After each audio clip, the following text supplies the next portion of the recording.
Our next topic for discussion is going to be hernias.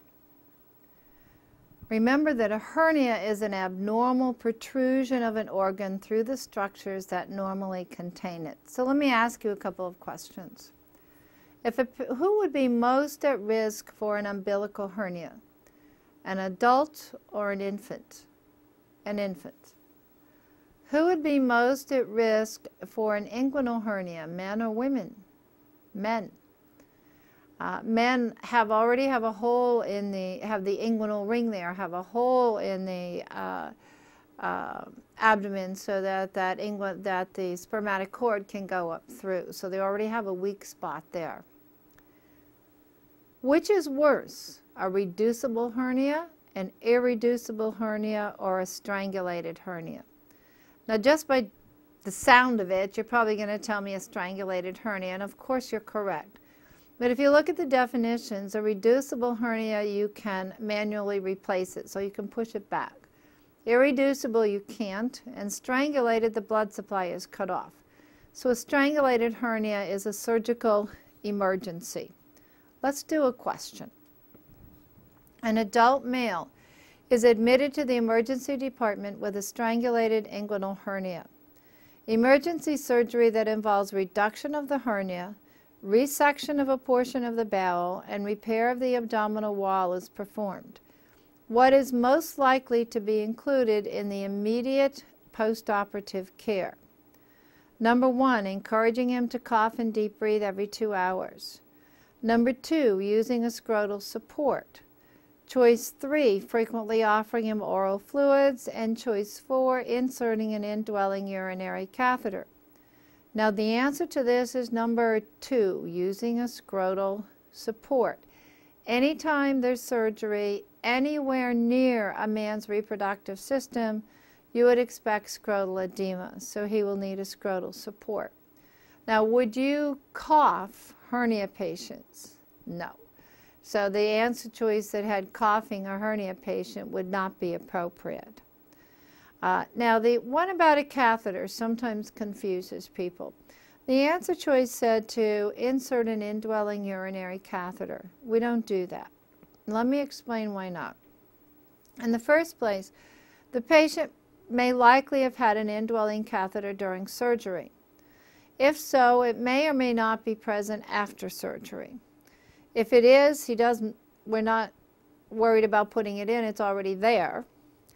If the catheter has been removed and the patient is having difficulty voiding, and that's certainly a possibility following this kind of surgery, but if he's having difficulty voiding, we wouldn't put in an indwelling catheter. We would do an in and out or a straight catheterization, because we're not going to send this patient home until he can empty his bladder on his own. So we want him to be able to do that as quickly as possible. We would not reinsert an indwelling urinary catheter. Let's start out with another question here. An adult is admitted with probable large bowel obstruction. The nurse auscultates the abdomen. Which finding, if present, is consistent with an intestinal obstruction? Number 1, hyperactive bowel sounds in all 4 quadrants. Number 2, hypoactive bowel sounds in all 4 quadrants. Number 3, coffee grounds emesis in tarry stools. Number 4, high-pitched bowel sounds in the right quadrants, hypoactive bowel sounds in the left quadrants. Wow. Now, let me ask you a question. If a patient has a large bowel obstruction, what type of bowel sounds would you hear distal to the obstruction? Nothing. If you have an obstruction, nothing gets through, so you have diminished or absent bowel sounds distal or beyond the obstruction. What about proximal to the obstruction? Proximal to the obstruction, you're going to hear gurgledy, gurgledy, gurgle. So you're going to hear lots of bowel sounds proximal to the obstruction. So now what you have to do is look back at the question and find the answer that says that. And the answer choice that says that is answer number 4. Now, before you leave the question, I want you to look at choice number 3. This is one you could eliminate completely. First off, the question said you auscultate the abdomen. 3 has nothing to do with auscultation, so you would eliminate that answer. It also is something that would be consistent with an upper GI bleed. This is not something that you would see with a large bowel obstruction. Now I want us to move on, and we want to talk about some chronic inflammatory bowel disorders. And the first 2 of these I want us to address are Crohn's and ulcerative colitis. As we talk about Crohn's, both of these diseases, these are chronic inflammatory bowel diseases. They're characterized by frequent stooling, probably a little more frequent with ulcerative colitis than with Crohn's, but they certainly both have frequent stooling. They both have a hereditary predisposition. If your parents have it, you're much more likely to have it. So you can see to see the hereditary disposition. It's more pronounced in Crohn's disease. We see more Crohn's disease in people of Eastern European Jewish extraction. It's quite common in that group of people. Now, with ulcerative colitis, you have exactly what the name says, ulcers in the colon. And they end up with bloody, mucousy stools as well. Ulcerative colitis is a little more apt to be distal colon and rectum, whereas Crohn's disease is more apt to be proximal colon and even involving the ileum.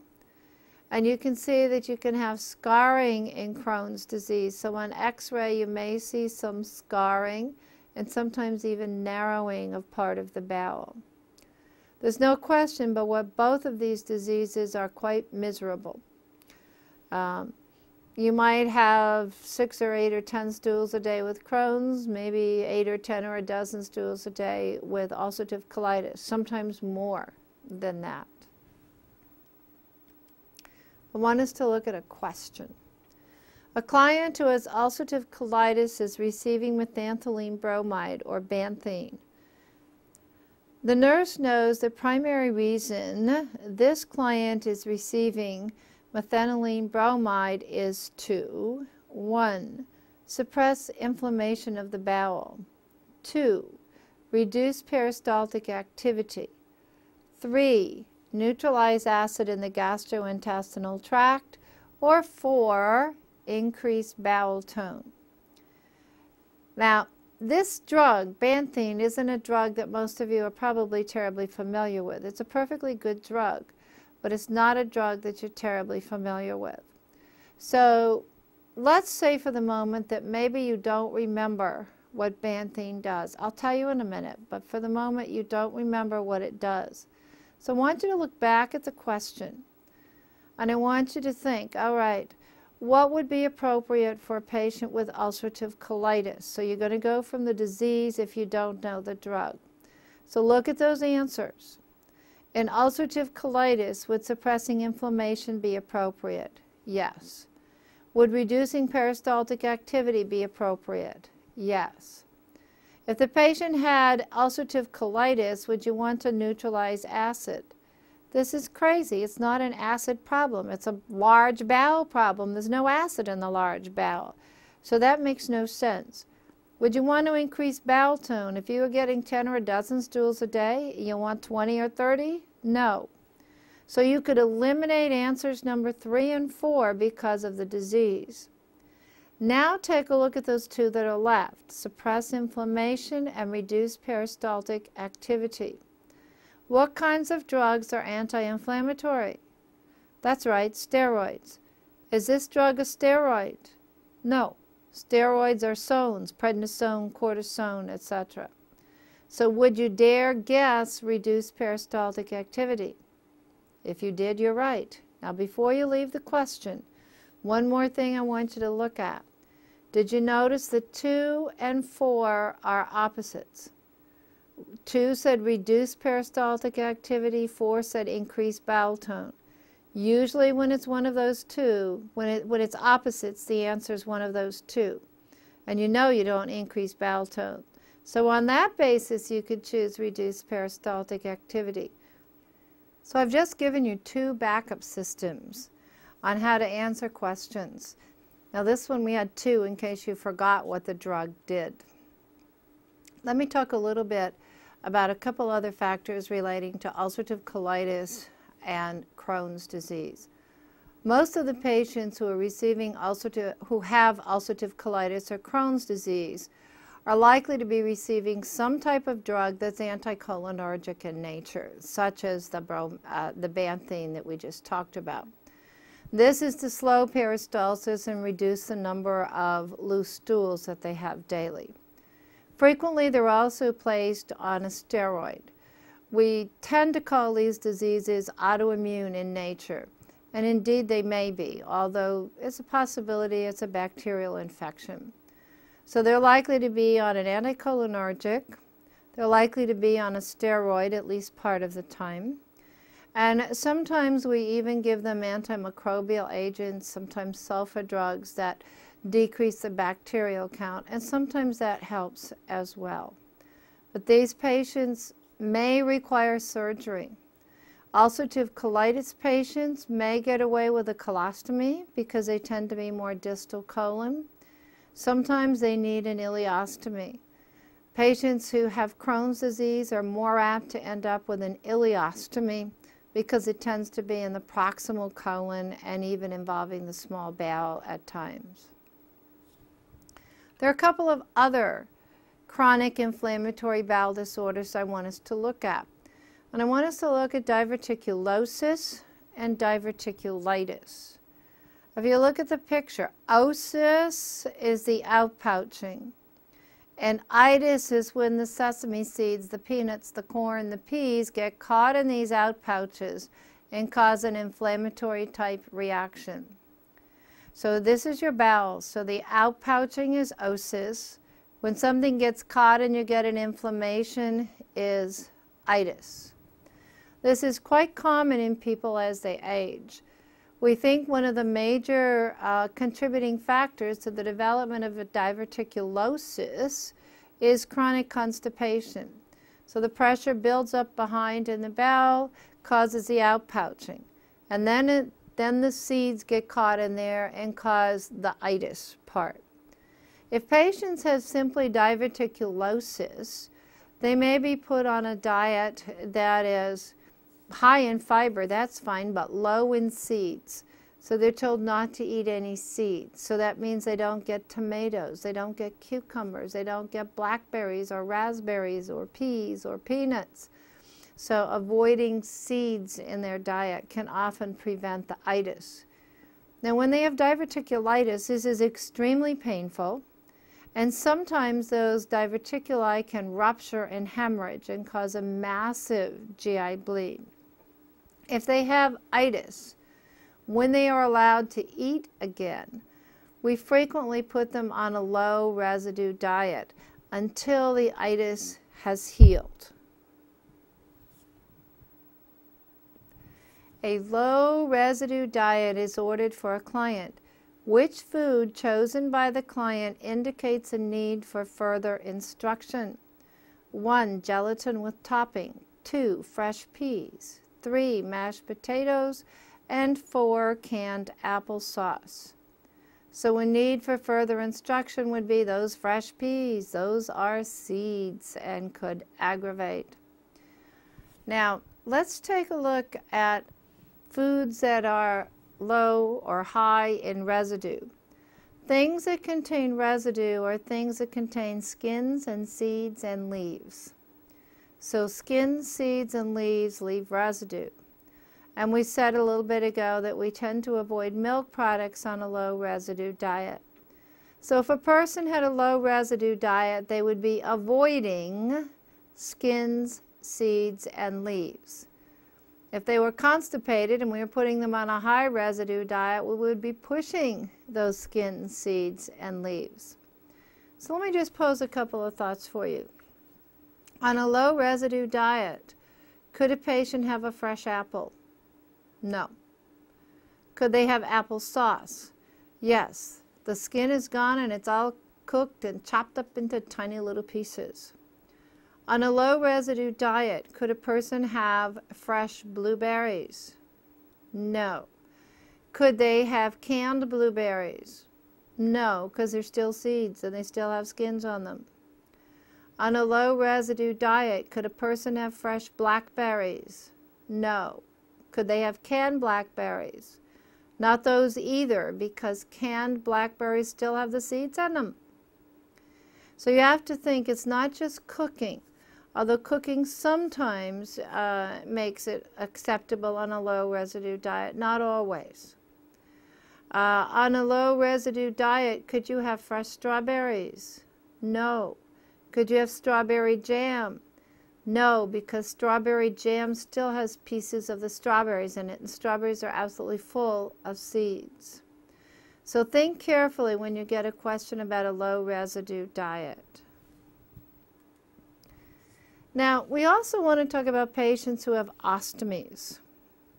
If you look at the picture, you'll see 5 different ostomy locations, A, B, C, D, and E. So which of these ostomies would have the most formed drainage? That's right, ostomy number E has the most formed drainage. And which one has the most liquid drainage? A. A is actually an ileostomy. B is in the ascending colon, and that is still very liquid.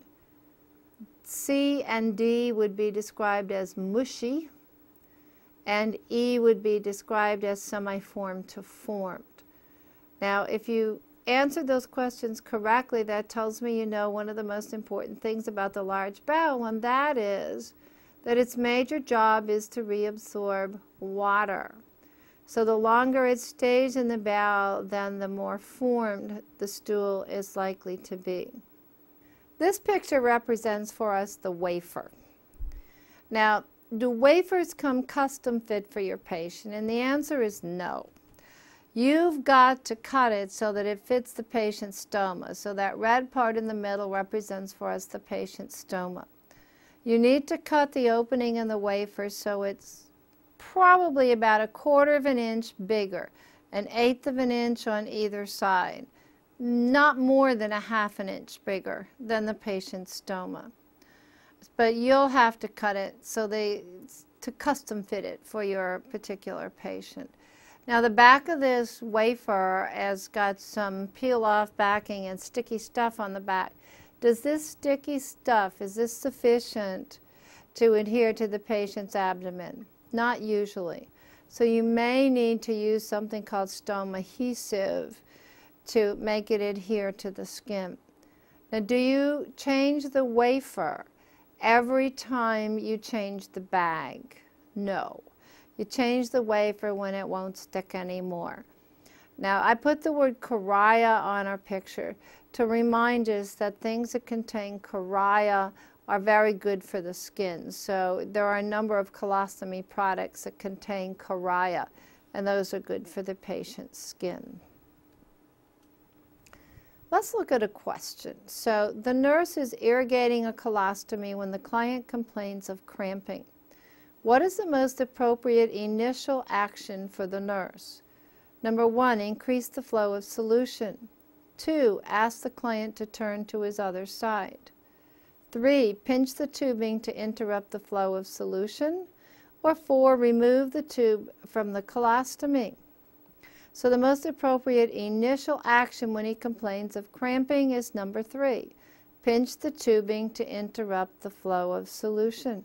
It's just like when you're giving an enema, except that you're giving it into the stoma.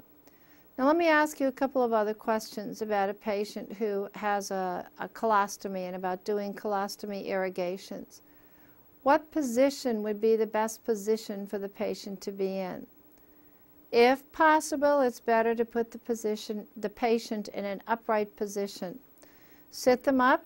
The best place would be to take them to the restroom, to the toilet, and let them sit on the toilet and empty it, drain it into the toilet if possible. Now remember, ever since the person could sit up, they usually move their bowels in a sitting up position. So if we can possibly do that, that's more natural. How high would you hold the irrigating solution? And the answer to that is 18 inches above the stoma, or about shoulder height. That's a good height. If you make it too high, you get too much force. If you make it too low, you don't have enough force. Do all patients with colostomies need irrigations? And the answer to that is no. If you had a colostomy that was in the ascending colon or transverse colon, the patient probably does not need an irrigation. If it's in the descending colon, they probably do need to irrigate the colostomy because they have a much more formed stool.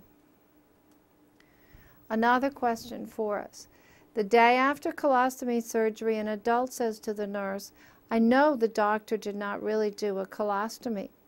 The nurse understands that he is in an early stage of adjustment to his diagnosis and surgery. What nursing action is indicated at this time? 1. Agree with him until he is ready to accept his colostomy. 2. Say it must be difficult to have this kind of surgery. 3. Force him to look at his colostomy. Or 4. Ask the surgeon to help explain the surgery to the client. Now, this is really a psychosocial question, but let's go back. What is the early stage of adjustment that the patient is in? Denial. And so if he is saying, "I know we didn't really do a colostomy," the best answer is number 2. It must be difficult to have this type of surgery. You're not going to agree with him because agreeing with him is lying to him, and you're not going to do that. You would not force him to look at his colostomy. And at this point, he's not ready to understand about that. How would you know when the patient is ready to be taught things about his colostomy? And usually it's when they start to ask questions, when they say, "What are you doing down there? What's that for?" That tells you they're really receptive and ready for teaching about the care of their colostomy. Now, this patient was in denial, we said. That was an early stage of adjustment to his illness. And you remember the Kubler-Ross and the stages of adjustment to not only illness or grief type of thing. So denial, anger, bargaining, depression, acceptance. I simply call it the DABDA response. This is really a psych issue, but they frequently ask this psych question in terms of medical surgical patients. And I suspect that you're all going to get these correct. Let's do another question on a different subject for us. The nurse is caring for an adult who had a hemorrhoidectomy. Which statement made by the client indicates a need for more teaching? 1. I will decrease the amount of fiber in my diet. 2. I should drink more liquids at home. 3. My diet affects my bowel function. Or 4. Establishing a routine for bowel movements is important. And the best answer, indeed, that indicates a need for more teaching is number 1. He needs to increase the amount of fiber in his diet. So let's talk a little bit about hemorrhoidectomies. If a patient has had a hemorrhoidectomy on the day of surgery, what would you expect to be applied to the area? Cold or heat? Cold. So day of surgery, they get an ice pack. What do they get the next day? Sitz baths. So we get cold the day of surgery to prevent bleeding and swelling. We get heat the next day to promote healing. And probably the hardest thing for someone who's had a hemorrhoidectomy is going to be that first bowel movement. And we want to teach the patient, don't fight it. Don't fight it. Let it happen. But it may be uncomfortable for the patient.